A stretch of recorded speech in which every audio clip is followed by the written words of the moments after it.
Harimi, harimi, al tirai, harimi, al tirai. Imri le'arei Yehuda, hine Elokeichem. Harimi, harimi, al tirai. That's tough. Okay, let's begin. Welcome, Mikey.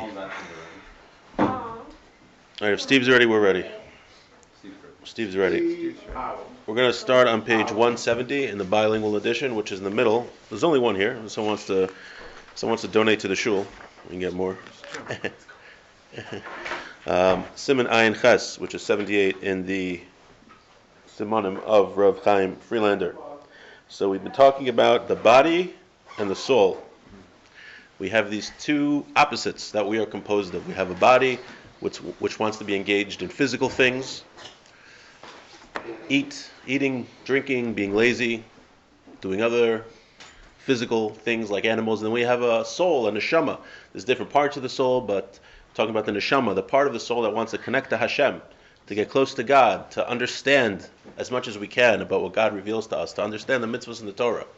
And we have these two opposites. The body doesn't want to understand the mitzvos of the Torah. The body just wants to sit in bed all day and sleep and eat donuts. But the soul wants to go to yeshiva, study Torah, learn more as much as possible about what Hashem has revealed himself. So now we're going to continue talking about that idea. So it's page 170 on the bottom, and in the middle of Siman Ayin Ches. V'shorish kol zeh hu ma she'amarnu. And the root of all this is like we said. Ki haguf v'ro ha'adon hayachid yizbarach b'hester panim. Hashem created the body with hester panim. We talked about there are two, call them hanhagas. We've been discussing two ways that Hashem deals with the world and how Hashem creates things. One is ha'aras panim, is Him directly revealing His light, and one is Him hiding Himself. Through hiding Himself, we have that way that Hashem deals with the world in world events, where we talk about Purim is coming up. Purim is the quintessential time when Hashem dealt with us with Hester Panim, that He was hiding Himself. We couldn't see openly the hand of God, but after everything happened, we realized how really Hashem was controlling everything behind the scenes.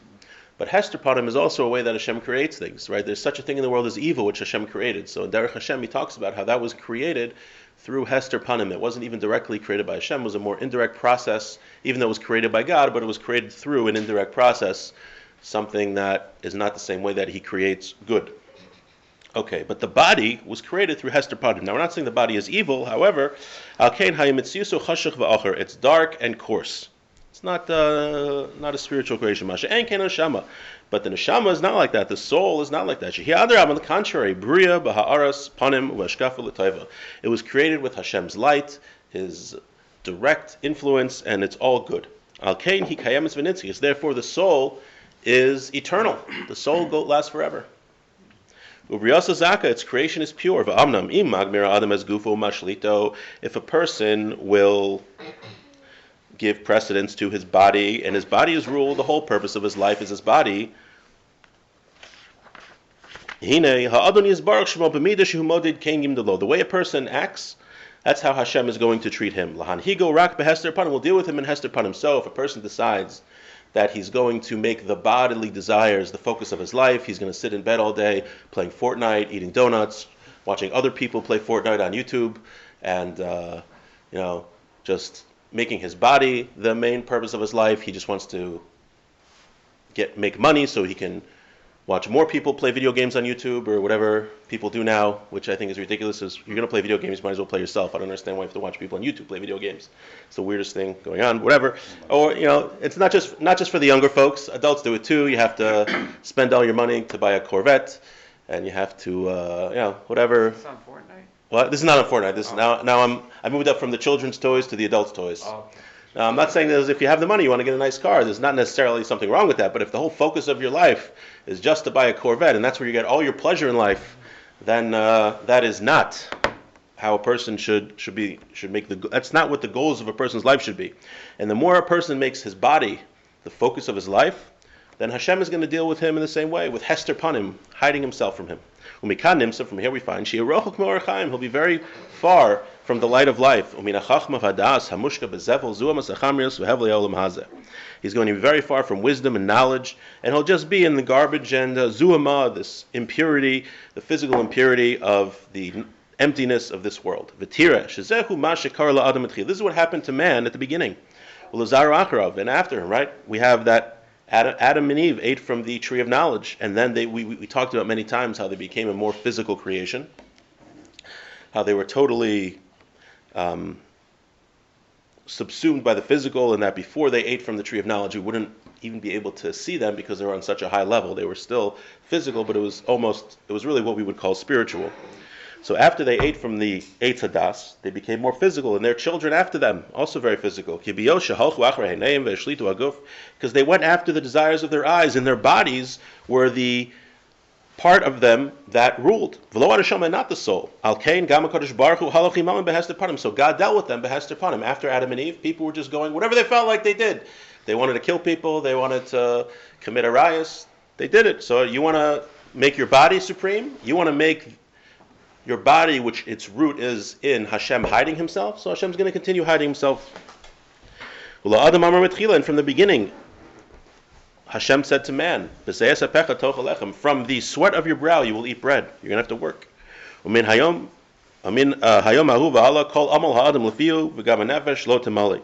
All of man's labors for his mouth, yet he is never satisfied. Right? If a person makes physicality the goal of his life, he's never ever going to be satisfied, because it says someone who has 100 wants 200. The Gemara says, right? You have this toy, you want another toy. I think we know that. We know that intuitively, but Russia, you want Ukraine. Right? You want Ukraine, then you want Hungary, then you.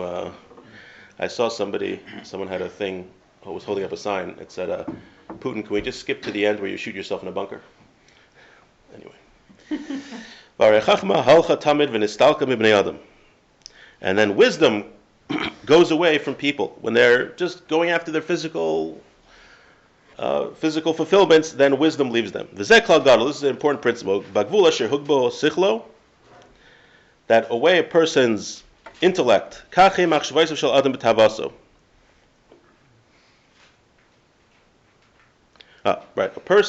he's going to explain. A person's intellect is defined by his mind. Hello, Tira. He's going to give an example. Hanarakatan, a small child or a baby, lo yakir mali chachma. He doesn't know what wisdom is. Right? Ask a 2-year-old, what's wisdom? He doesn't want wisdom. You don't have any 2 or 3-year-olds that are philosophers. El Adram, on the contrary, kol tinak barech m'beis sefer. Every child runs away from school. Lo yachshav sheish tov kiyam havalim. He just spends his time on emptiness. He's just interested in watching people play Fortnite on YouTube. Asher hu misasik behem, that he's dealing with. Ubiros daita v'necho gvulo. When he gets a little older, his mind expands. Yashav l'hisavos devarim misukanim yaiser. Then his desires get a little more refined. Right? It's still not necessarily the greatest thing, but he has a little more refined desires. V'al zeh lefi kol iluya. And so too it goes with different levels and different elevations. Kachu leklalos hamin anoshi. So too is it with man. When mankind's as a collective, their minds are impacted by Hashem's light. They only find fulfillment through wisdom. And what's really good, and when their minds are not impacted by God's light, they're just interested in the lowly, physical things in the world, right? It used to even be like back a couple hundred years ago, people wasted their time like they do today, but even their enjoyments were like more refined than we are now, right? They would go to the opera or listen to classical music, right? Nobody really, except for very few people, nobody really does that anymore. Even now, like the way people, enjoy themselves is totally not refined. But he's comparing it to a child, a person who's just interested in physical toys, right? The toys just get more expensive as we get older, but it's really the same thing. It's a toy. We used to play with Hot Wheels, and now we just get real cars like that. And actually, I got a lot of enjoyment. I was making a right on Tenet Road, on 520 to Tenet Road, and they had one of these muscle cars like peel out and started skidding and everything, and right in front of me, the cop was right there. Oh, it was great. I loved it. But the idea that we're saying here is that people, even though we get older, it's just really the toys that change. People that are still looking for their physicality and just focused on physical pleasures their whole lives are really just like children, just like children do. Children, we can't blame them because they don't have the capability to think like that. When a person gets older, his mind should expand a little bit. What am I doing here? What does God want from me? And a person who learns Torah and is involved in the spiritual, he's going to want to do it more and more. Where these other things, great rabbis, you talk to them, they don't even notice. Like, you drive in a fancy car, they don't even notice. They don't even care. It's just not important to them. It's just totally off the radar, right? Just like a person who's involved in physicality doesn't care about Torah. It's not on his radar necessarily. The same thing. People who are involved in Torah think it's like, look at these people like, oh, Nebuch, like, oh, it's so sad. You spend your whole life, going after money to do this. Like, the only thing that's important is to understand wisdom, to know Hashem. Let's go. And what he's saying, which is interesting, what the Ramchal is saying, is that the more you dedicate yourself to physicality and doing that, that's how Hashem is going to treat you.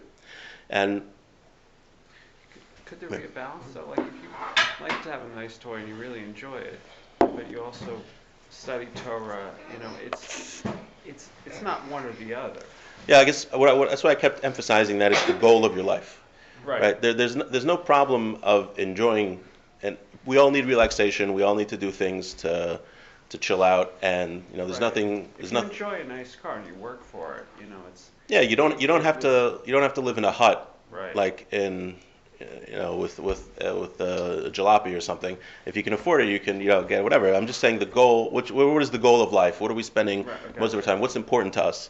And it's going to be. I'll be honest. The more that you spend your time studying Torah, those other things just won't be important. You're not even going to want it. That's what it seems like you're saying. It's also most of those people are in a race constantly. Right. It's not enough. They're always in the race. Right. Yeah. No menuchas nefesh. So But it also goes the other way too. The more you want Torah, you'll never be satisfied. You always want more Torah and more Torah. So it works both ways like that also. Let's just finish this paragraph.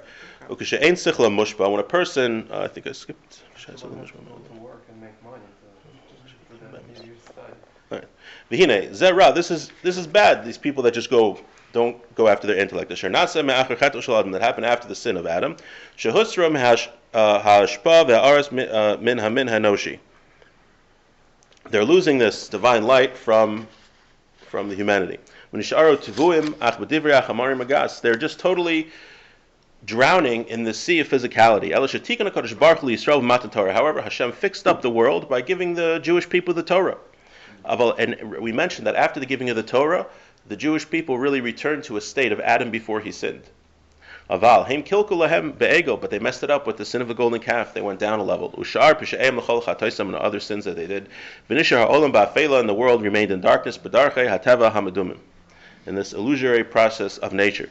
But it says also, Rav Chaim Volozhner says, the Mishnah writes, mitzvah gorevis mitzvah, neveris gorevis avera. You do a mitzvah, or schar mitzvah, right? You do a mitzvah, it leads to another mitzvah. You do a sin, it leads to another sin. So it's kind of like what the Ramchal is saying here, that when you do a mitzvah, Hashem shines light on you, a spiritual light, that makes you want to do more mitzvahs. Leads to it. And the other way is also true. If you do a sin, then you get a spiritual impurity that makes you want to sin more. And that's what the Ramchal is saying here, that when a person is just involved in physical desires, then Hashem, the way he acts towards Hashem, saying, I don't want to be involved in spirituality, I'm just going to be involved in physicality. So that's how Hashem deals with him, that he deals with him with Hester Panim, with hiding himself from that, so to say, from that person. Okay. Finish here. I don't watch Fortnite. Sure you don't.